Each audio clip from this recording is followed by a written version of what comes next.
The morning air along Fifth Street smelled like concrete and urine and something burnt that wouldn't wash out. It was early, maybe 7:30, and the sun hadn't yet climbed high enough to bake the pavement. The sidewalks were already crowded, not with people walking somewhere, with people who had nowhere left to walk to. Jackson Browne stood at the corner with a black duffel bag slung over his shoulder.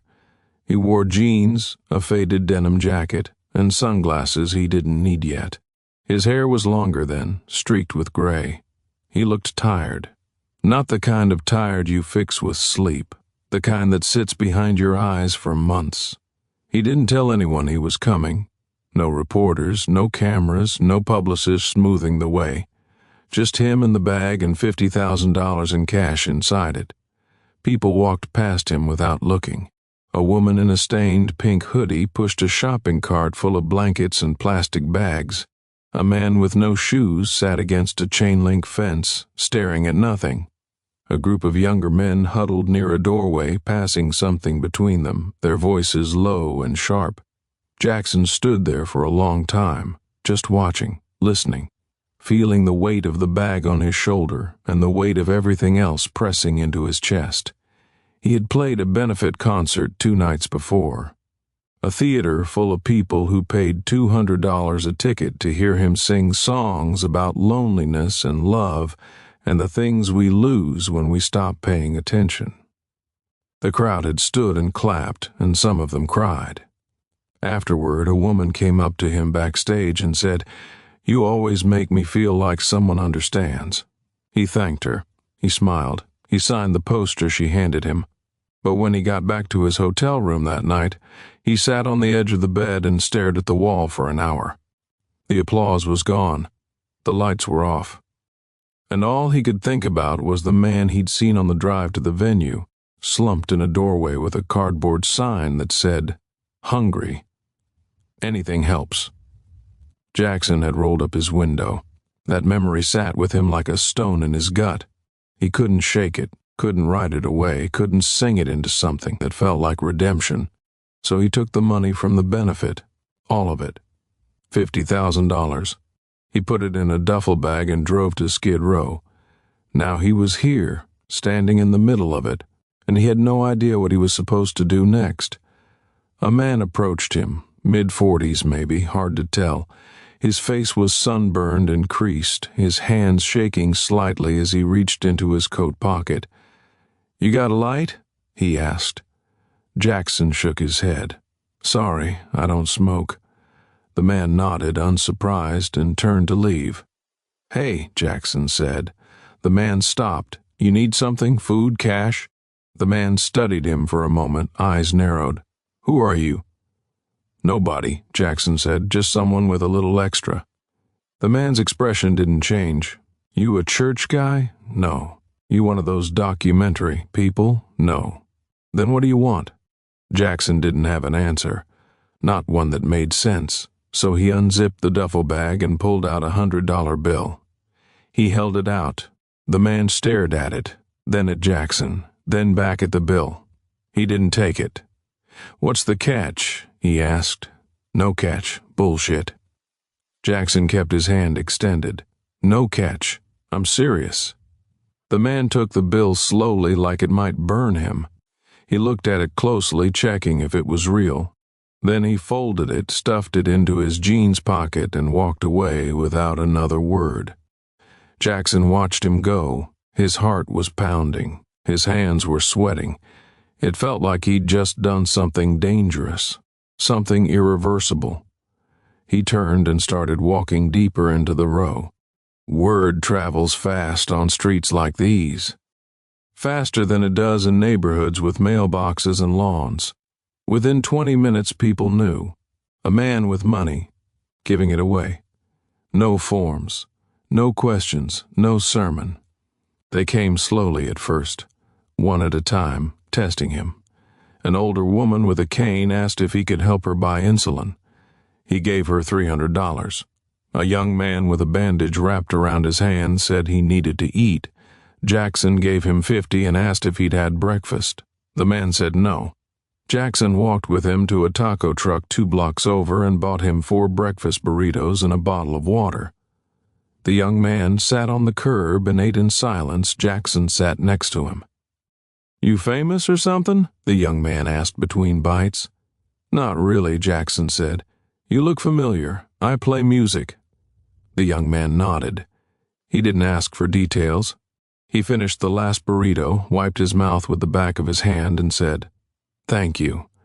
Jackson nodded. The young man stood up, hesitated, then walked away. By late morning, a crowd had formed. Not a mob, but a line. 30 people, 40. Some of them looked hopeful. Some looked suspicious. Some looked like they'd stopped feeling anything a long time ago. Jackson stood in the middle of the sidewalk handing out cash. 20s, 50s, hundreds. He didn't ask questions, didn't make them explain, didn't tell them what to spend it on. He just gave. A woman with 2 children holding her hands came up to him. The kids were small, maybe 4 and 6. Their clothes were dirty, but their faces were clean. The woman looked at Jackson with eyes that had seen too much. "I don't want money," she said. Jackson blinked. "Okay, I want you to tell me why you're doing this." He didn't have an answer. Not a good one. "I don't know," he said quietly. "You feel guilty?" "Maybe." "You think this fixes anything?" "No." She stared at him for a long time. The children shifted beside her, watching him with wide, curious eyes. "Then why?" she asked again. Jackson looked down at the duffel bag. It was still half full. He could feel the weight of all those bills, all that paper, all that value that only mattered because people agreed it did. "Because I didn't know what else to do," he said. The woman's expression softened, just a little. "That's honest." She took her children's hands and walked away. By noon, the bag was almost empty. Jackson had given away $47,000. His shoulders ached. His throat was dry. He sat down on the steps of a boarded-up building and watched the street. A man approached, older, white hair, skin the color of rust. He had a limp and a worn Bible tucked under one arm. "You the one giving out money?" the man asked. Jackson nodded. The man sat down beside him. He didn't ask for anything, just sat. "You know what's going to happen now?" the man said. Jackson shook his head. "People are going to come looking for you. Not just the ones who need help, the ones who want to take, the ones who see you as a target. You walk around here with cash like that, you make yourself a mark." "I know. Then why'd you do it?" Jackson looked at him. "You ask a lot of questions." The man smiled faintly. "Comes with the job." "What job?" "Paying attention." They sat in silence for a while. The street moved around them, people shouting, a siren in the distance, a dog barking. "You think you helped anyone today?" the man asked. "I don't know," Jackson said. "Maybe. For a day, for a meal. I don't know what happens after that." "That bother you?" "Yeah." "Good," the man said. "Means you're still human." He stood up, dusted off his pants, and nodded once. Then he walked away. Jackson sat there for another 10 minutes. He thought about going home, about driving back to his clean house with its quiet rooms and its walls covered in gold records. He thought about the woman with the 2 children, about the young man with the bandage on his hand, about the man who wouldn't take the $100 bill at first because he didn't believe anyone would give him something for nothing. He thought about the benefit concert, the applause, the woman who said he made her feel understood. He realized he didn't understand anything. He stood up, slung the empty duffel bag over his shoulder, and started walking back toward his car. The street was still crowded. The heat was rising. The smell hadn't changed. As he reached the corner where he'd started, a voice called out behind him. "Hey!" He turned. It was the man from earlier, the one who'd asked for a light. He was standing a few feet away, hands in his pockets. "You still got any left?" the man asked. Jackson shook his head, gave it all away. The man nodded slowly. He looked at Jackson for a long moment, then said, "You gonna come back?" Jackson didn't know how to answer that. "I don't know," he said.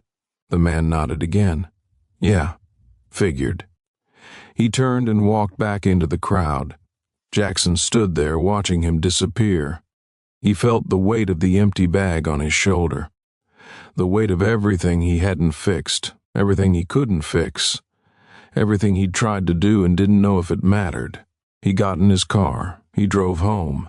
He didn't tell anyone what he'd done. 3 days later, he got a call from a friend who worked with a nonprofit in downtown Los Angeles.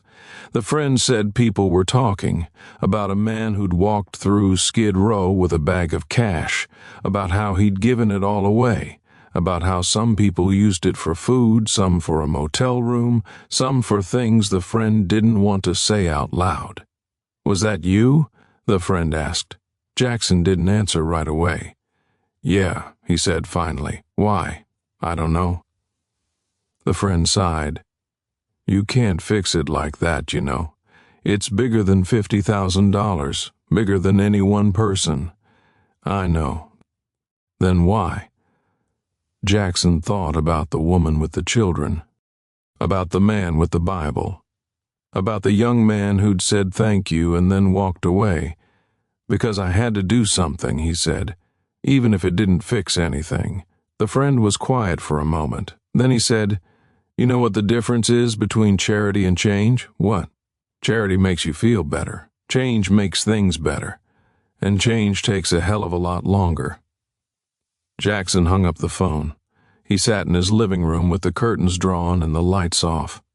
He thought about the benefit concert, about the applause, about the woman who'd asked him why he was doing it, about the man who'd asked if he was coming back.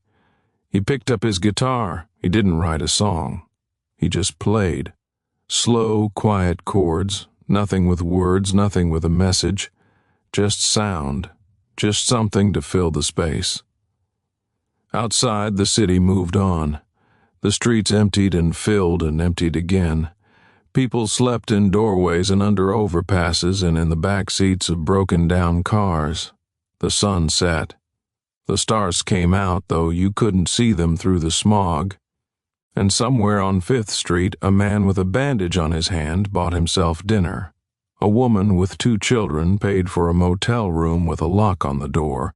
An older man with a Bible sat on the steps of a mission and thought about the stranger who'd sat beside him and said he didn't understand anything. They didn't know his name. They didn't know his songs. They didn't know he'd played for crowds of thousands or that people paid money to hear him sing about loneliness and love and the things we lose when we stop paying attention. They just knew he'd been there for a few hours with a bag and some cash and no answers. And maybe that was enough, or maybe it wasn't. Maybe it didn't matter if it was enough. Maybe what mattered was that he'd done it anyway. Not because it would fix anything, not because it would make him feel better, but because the alternative was to keep rolling up the window and looking away. Jackson put down the guitar. He stood up and walked to the window. He pulled back the curtain and looked out at the street. It was quiet, empty, safe. He thought about going back, about filling another bag, about walking those streets again and again until the money ran out or until someone stopped him or until he finally understood what he was trying to do. But he didn't. Not that night. Maybe not ever. Instead, he stood at the window and watched the streetlights flicker. And he thought about the man who'd asked if he was coming back, about the question he couldn't answer, about the empty bag and the full streets and the weight of trying to carry something that couldn't be carried alone. He didn't write a song about it. He didn't tell the story at another benefit concert. He didn't turn it into something that could be applauded or understood or neatly wrapped into a lesson about compassion or generosity or the human spirit. He just let it sit, heavy and unresolved, the way most true things are. And somewhere in the distance, past the houses and the freeways and the walls we build to keep the noise out, the city kept breathing. People kept waking up and lying down and trying to survive another day. Some of them with a little more than they'd had before, some of them with nothing at all. And the sun kept rising, and the streets kept filling, and the question kept hanging in the air, unanswered. Are you coming back?